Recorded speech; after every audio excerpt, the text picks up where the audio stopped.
Head Engineer Erwin McMillan. Sweat poured down my face as I looked up from the computer that I was typing at to watch the rest of the engineering team getting suited up in powered radiation suits. They still very much retained the tried and true shape and overall form of radiation suits that were made in the wake of humanity splitting the atom. But that didn't mean that there were notable exceptions, however. There was a rather large oxygen tank strapped to the back of it, along with a wrist-mounted device that showed various readouts of the suit's systems. Wrapped around the rather fragile material that prevented lethal doses of radiation poisoning were thick plates of armor that could easily stop any kind of debris that would be thrown off in the wake of an explosion. The faceplate of the oxygen masks was also an inch thick, for the same exact reason as the armor plating. All of this made the suit rather heavy and cumbersome to use, and that was why between the plating and the actual suit, there was a powered exoskeleton that could handle all the extra weight in addition to enhancing the strength of the user. And boy, would we need it for this next task. One of the engineers walked over to me with my suit in hand. "You're probably going to need this, sir." I nodded at him before slipping on the armor-plated rough rubber suit, taking a deep breath as soon as the oxygen started to flow. "All right, people, listen up, because I'm not going to say this again. We have one last task that we must do before we get off this ship, and that's overloading the reactor. Fortunately for us, I can do most of the work from here by shutting down all the safety features this beautiful piece of engineering has.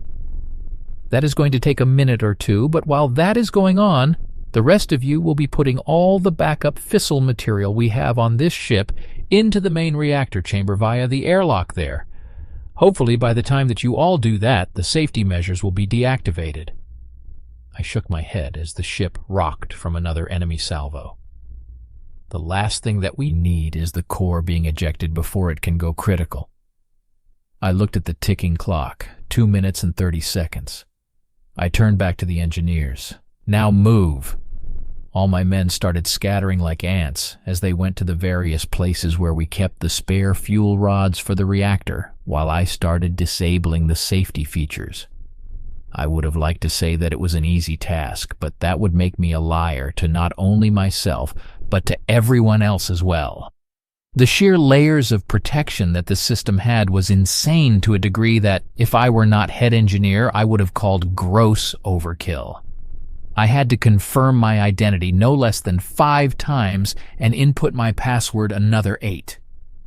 Between the identity confirmations and password inputting, I would hazard a glance at the other engineers as access cards were used, passed to the next person, used again, abandoned in favor of a crowbar, picked back up, and used to open the outer door of the airlock to the main reactor room.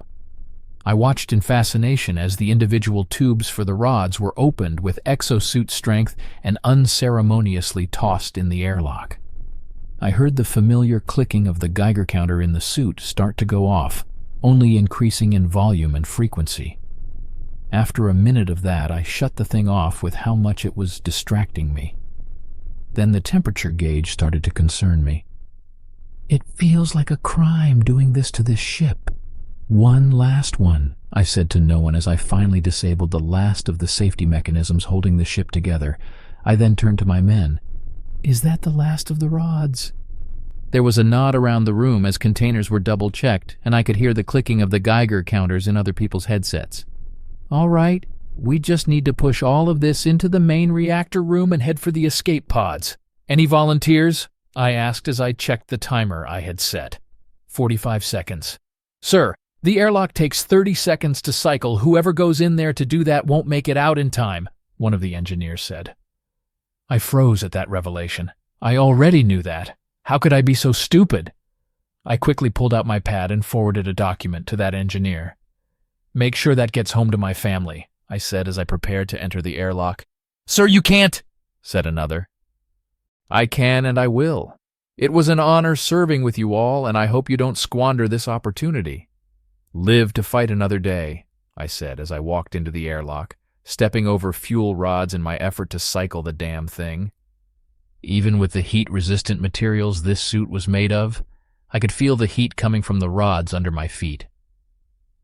As the door closed, I looked back into the room to see that they all stood there solemnly before finally making the mad dash to the escape pods. Another salvo hit the ship, and I would have fallen over if it weren't for the fact that the airlock was rather small. I clung to the walls as I felt the artificial gravity start to diminish until it gave out completely. They must have hit the gravity generators. I didn't have time to contemplate this because the door finally cycled and fuel rods started to aimlessly float into the room. I grabbed a couple and pushed my way into the center of the room, inserting the rods into the places they were ultimately meant to go.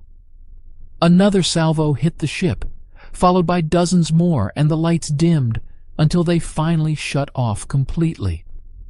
I was floating, unable to see anything. I went to turn on my flashlight when I saw a sudden spark. I closed my eyes and waited for the inevitable, humming an old Terran tune with a smile on my lips. Hi, Commander Thegath. I clicked my mandibles in satisfaction as I watched the Terran carrier get bombed more intensely as it limped its way closer to our lines. They must have realized the futility of their actions and will be signaling their surrender any second now. What is the status of our boarding parties? Are they ready? Yes, High Commander, the boarding parties are ready and awaiting your order, replied a comms officer. Good, I said as I continued to watch the carrier get closer to a cluster of our ships. Have them start their boarding operations and give the Terrans the chance to surrender. At your command, High Commander, was the reply. The orders were quickly disseminated, and I leaned back in my chair. I surveyed the rest of the battle. The two corvettes that were escorting the carrier were still firing salvo after salvo into the targets closest to them, seemingly more frenzied as they took more aggressive stances. These Terrans must be getting desperate. High Commander, we have received a transmission from the strength through diplomacy. The comms officer made a confused clicking. I don't think they are surrendering. I cocked my head over to get a better look at the young Yelayan. What do you mean? What does it say? It says, eat shit and die, High Commander. If I had eyes that could widen, they would have in this moment. It's a trap, I quietly whispered. High Commander? Asked the officer, clearly confused. Have all guns in range fire on that carrier. Don't let it get any closer, I shouted. Soon every gun was firing on the Terran ship, but still it limped on. It was only until a shot to its engines finally crippled the vessel. I leaned back in my chair and sighed a sigh of relief, just as a flash of light tore apart the ship, leaving me stare at the ship that the Terrans had just made into a bomb. Admiral Fernando Fearless Villa. The bridge was silent as we all watched the Rabbit's Foot detonate successfully in the cluster of enemy ships, destroying or crippling everything caught in the blast. I gave a sigh of relief as I saw the active threats counter-drop by over 50 major players. That didn't mean that the maneuver didn't cost us a lot, however. I looked at the beacons being broadcast by the escape pods of the carrier. It looked like well over 80% of the pods were successfully launched, including the captain's. Thank God he survived. Good captains like him are hard to come by these days. As I scrolled through the casualties list, the feeling of relief quickly went away, like a breath of air in the void. They had lost the head engineer, a good man, as I recalled. But there was no time to mourn as more and more craft, no longer being harassed by the constantly resupplying fighters, started to converge on the remaining ships we had in system. Then came the alert of boarding pods being launched by the enemy. It seemed like they had 2 or 3 going for each, the double and the trouble, while the rest were coming after us. It made perfect sense. We were the object of their conquest, after all. What's the trajectory of those pods coming in? I asked the sensor officer. Most are going for the hangars and other areas they probably think are of tactical use, but there are some that are going for the HAB zones. I took a deep breath. Weapons, target the ones going for the HAB zones first, then the ones going to the hangars. Have Marines and mechs waiting at the impact points to ambush the boarders when they arrive. What's their ETA? I asked.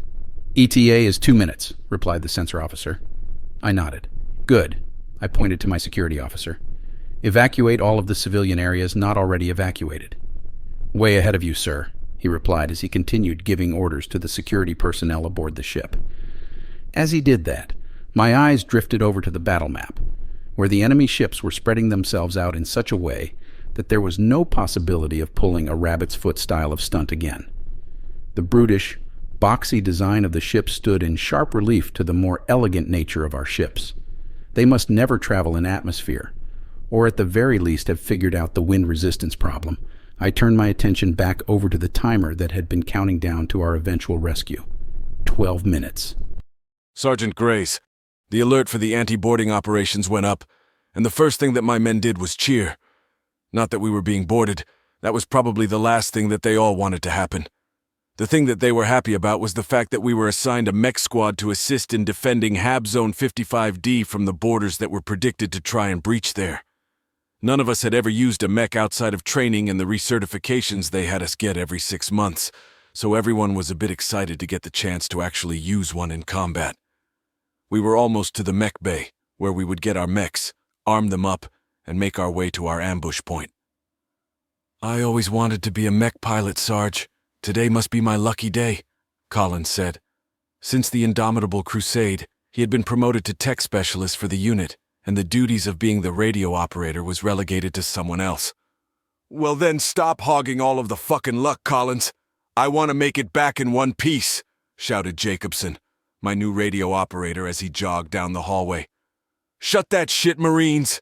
We still have a job to do, and by God are we going to get it done," I shouted as we finally made it through the thick bulkhead into the mech hangar, where every towering mech was being manned and outfitted to fight off the boarders when they came. I checked my watch. 1:45. We were directed to our mechs by the supporting staff and made our way to the individual elevators. As I rose up to the cockpit of the mech, I couldn't help but feel my anxiety rise. There was the very real possibility that this was our last stand, and that the reinforcements weren't going to get here on time. I finally got to the cockpit, the chair going from pitch black to an almost blinding amount of light. Taking a deep breath, I sat in the chair and waited for the neural wire to connect with my nervous system. I grimaced in pain as the wire inserted itself into the back of my neck, and the mech synced up with my neural pathways. Civilians didn't have to deal with getting plugged in to mechs, because all the civilian models which relied exclusively on brain scans. And while that method was effective, it tends to leave something to be desired when it comes to reaction times. In war, a split second could make the difference between killing your foe and your foe killing you. Once the link was established, I flexed the hands of the mech and took a few experimental steps. All in working order, it seemed. I turned to face my soldiers doing the same. Some, of course, had better control of it than others, but that was to be expected when operating such heavy machinery. I walked up to the armory wall, picking up a heavy gun for the emplacements that we would no doubt have to make. We started to sprint through the hangar and into the mech-sized hallways, occasionally looking down at the countdown timer for the ETA of our new guests. With 30 seconds to spare, we finally made it into HAB Zone 55D to find that it was full of apartment buildings 20 to 25 stories tall. Past the gridded downtown city area was the massive wall that served as the only thing standing between us and the void of space. "Funnel them down the main roads," I shouted as I handed one of my men the gun to place down somewhere. "The rest of you take up flanking positions throughout the zone." Thank God we have access to the security cameras here. "Hey, Sarge, what's the policy on collateral damage?" The one setting up the gun asked me. "Don't cause any if you can avoid it. These are people's homes after all." "Now brace for impact," I replied, as I eyed the timer on the HUD, an outline of where the boarding pod was expected to contact the hull of the ship and presumably burrow through until it would be our job to stop them. After what felt like an eternity of waiting, the timer finally reached 0. An ear-shattering racket was heard before the sound was suddenly cut off by the audio dampeners in the mech. A breaching pod, massive enough to easily destroy several blocks of the HAB zone, suddenly burst through the wall and demolished the first 7 blocks of apartment buildings, only screeching to a halt at the 8th. Silence once again reigned as we waited for the pod to open and disgorge its troops. We didn't have to wait for long before a pair of Yaleans opened the pod, destroying another few buildings and making their first timid steps out onto the ship. They looked around for a moment before declaring that the area was clear, causing more to spill out and start exploring the new space.